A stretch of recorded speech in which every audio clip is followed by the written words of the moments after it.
Bonjour à tous et bienvenue à ce 4e épisode de notre podcast Leçons en chanson. Et nous avons un fil conducteur dans notre analyse.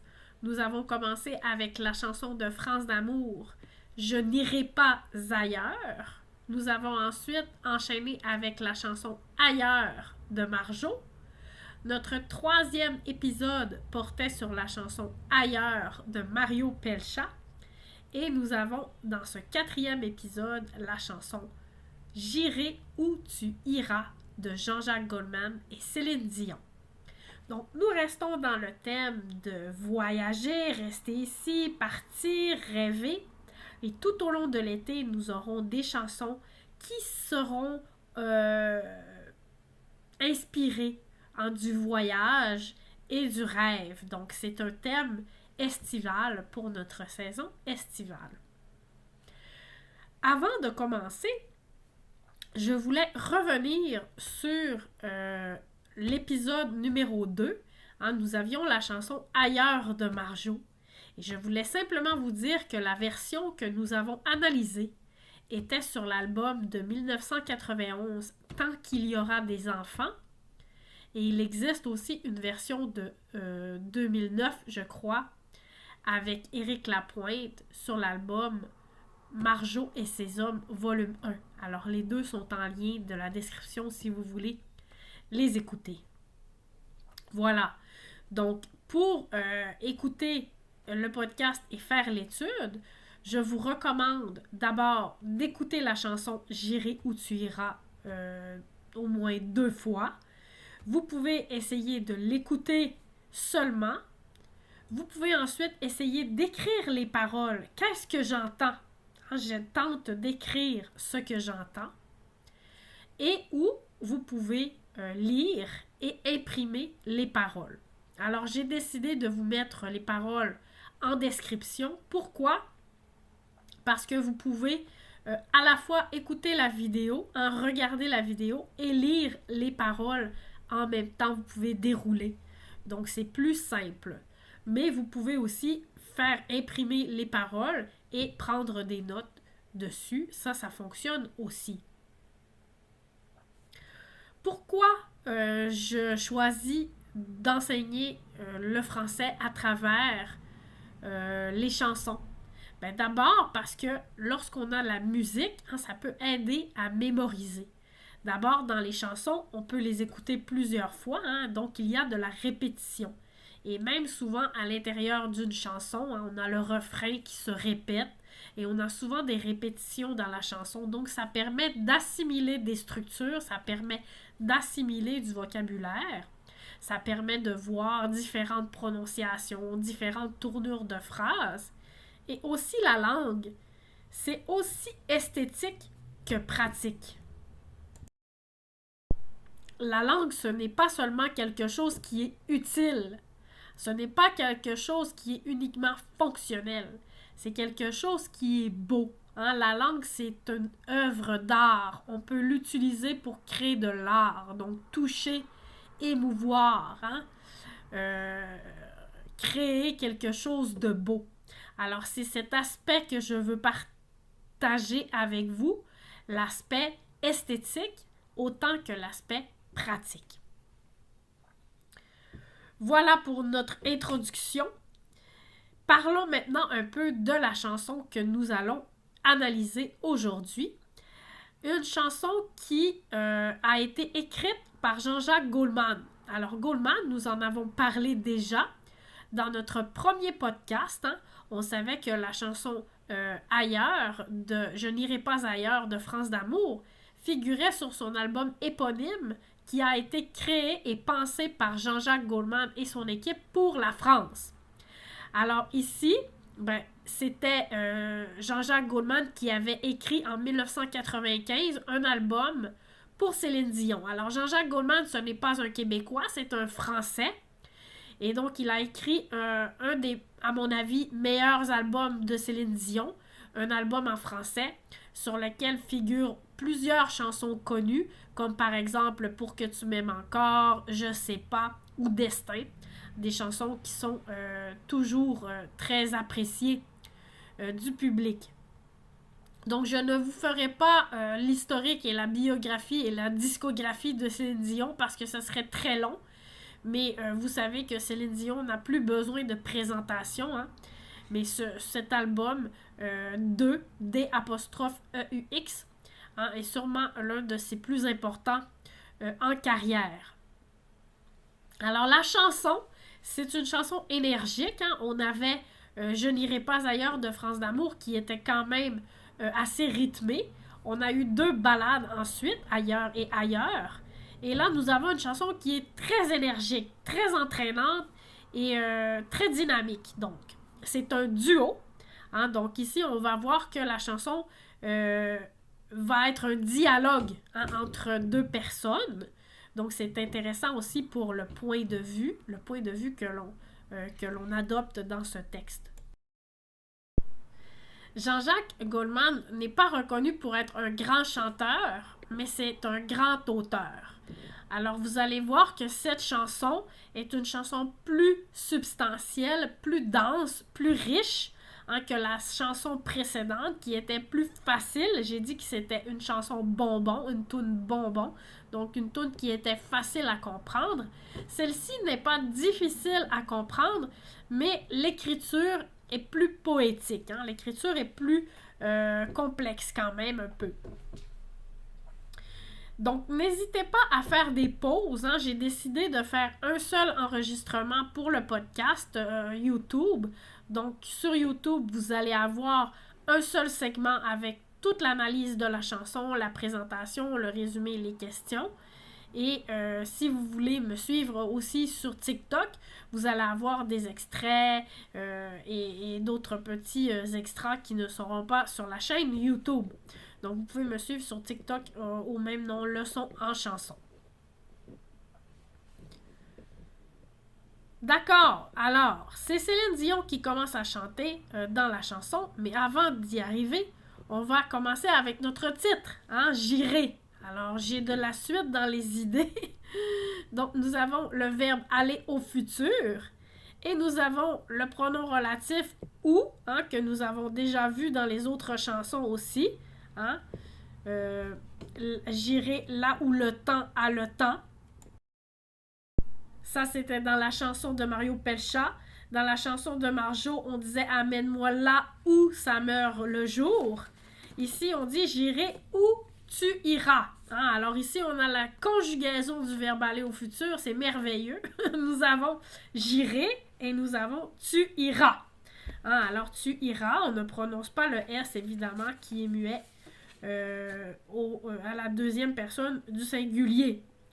Donc, j'irai là où tu iras. J'irai où tu iras. Céline commence. Chez moi, les forêts se balancent et les toits grattent le ciel. Chez moi, là où j'habite, hein, là où je vis, les forêts se balancent. Alors, ça donne l'idée de se balancer. Hein, ça donne l'idée que les forêts bougent avec le vent. Hein, les forêts se balancent. Et les toits hein, des maisons grattent le ciel. Hein. Alors, ça vient du mot gratte-ciel. C'est une métaphore qu'on a construite à partir du mot gratte-ciel, du nom gratte-ciel. Et qu'est-ce que c'est un gratte-ciel? Ben, c'est un grand édifice qui est tellement haut qu'il gratte. Hein, il gratte, ça c'est gratter, il gratte le ciel. Hein, alors ça c'est le ciel, alors un gratte-ciel c'est tellement haut que ça touche, hein, ça gratte le ciel. Donc chez nous, les toits grattent le ciel. Les eaux des torrents sont violentes. Hein, les torrents, c'est quoi les torrents? Ben, c'est des cours d'eau qui sont très rapides hein, et violents, justement. C'est des flots abondants. Donc, les torrents sont violents. Et les neiges sont éternelles. Hein, les neiges sont éternelles. Chez moi, les loups sont à nos portes. Alors, attention, ici, c'est l'animal, hein, un animal, le loup, hein, d'un canidé, je crois. Loup, on ne prononce pas le P, hein, comme coup. Hein, un coup de foudre, coup de poing. coup de cœur. Hein? Alors, coup a un P muet également, donc loup également. Chez moi, les loups sont à nos portes. Hein? Les loups sont à nos portes. Et tous les enfants les comprennent. Tous les enfants comprennent les loups. Hein? Alors, les loups, c'est le lait. Tous les enfants comprennent les loups. On entend les cris de New York et les bateaux qui se promènent sur l'eau, se promènent sur la Seine. Hein? La Seine, c'est le fleuve qui coule dans Paris. Donc, on est dans la nature et dans la ville à la fois.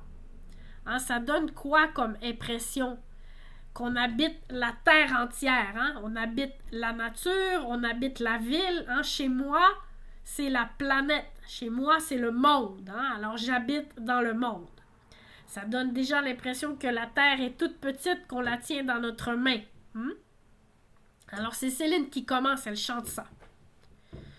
Ensuite, Jean-Jacques Goldman commence. Va pour tes forêts, tes loups, tes gratte-ciels. Va pour tes torrents, les torrents, tes neiges éternelles.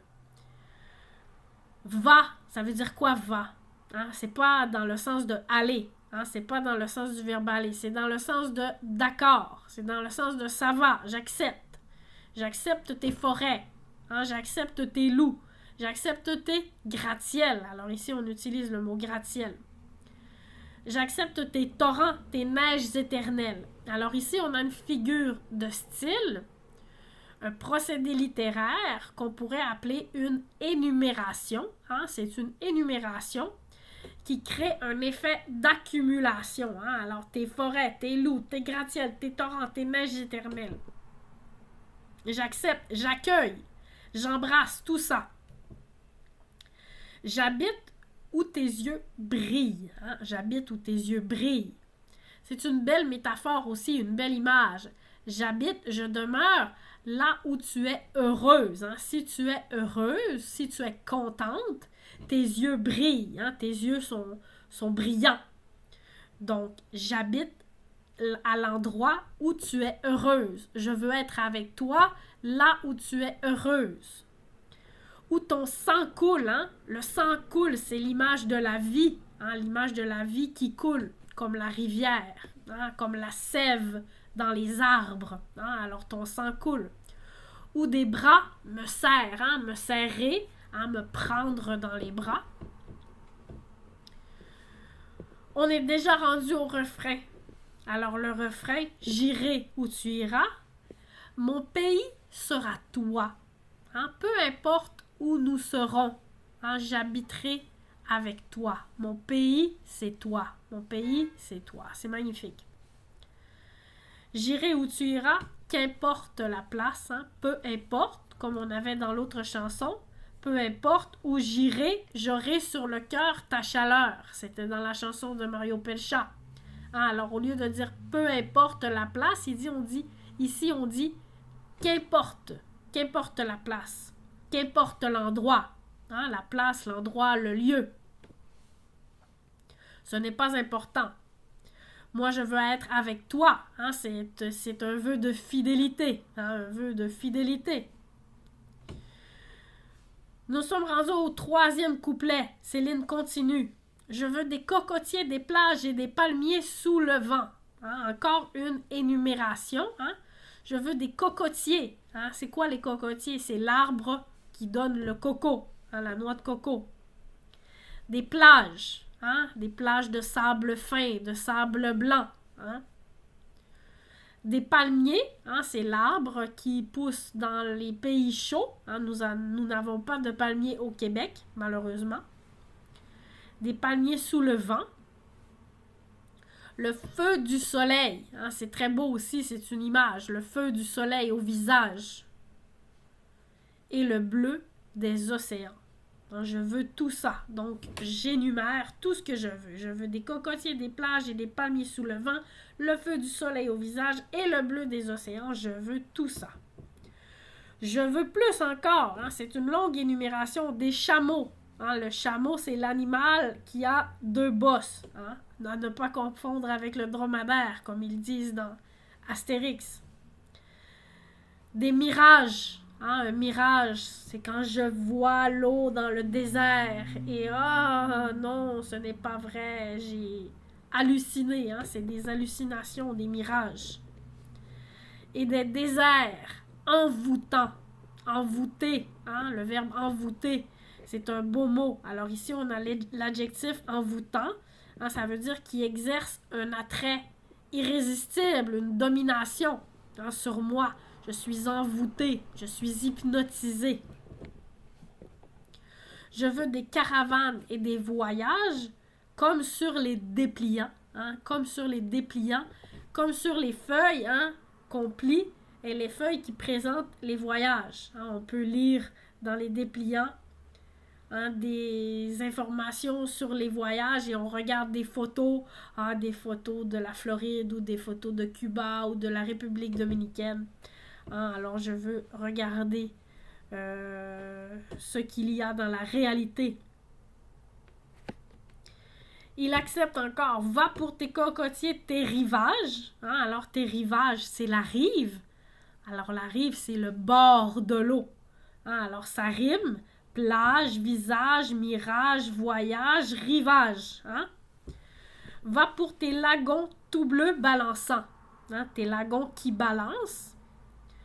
Tes balances comme la forêt, hein, tes lagons, c'est des étendues d'eau qui sont isolées de la mer par une barrière naturelle comme un récif de corail ou un banc de sable. Donc un lagon qui balance, hein, peut-être qui balance avec le vent aussi.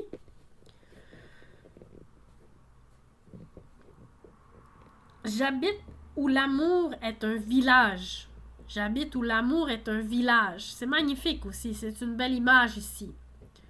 L'amour est un village. Ça donne l'idée que mon pays, hein, c'est toi, mon endroit où je vis, c'est là où il y a l'amour. Et l'amour, c'est immense. Et en même temps, ça rend la terre toute petite. Hein. Alors, c'est comme si le monde, la terre entière est un village, hein, est toute petite, où il y a l'amour et la beauté de la nature et des grandes villes, des plus grandes villes du monde. J'habite où l'amour est un village, là où on m'attend, l'on m'attend. Hein, c'est une façon de parler de façon formelle. Là où l'on m'attend, là où quelqu'un m'attend, hein, là où je suis attendu. On répète le refrain, j'irai où tu iras, mon pays sera toi, j'irai où tu iras, qu'importe la place, qu'importe l'endroit.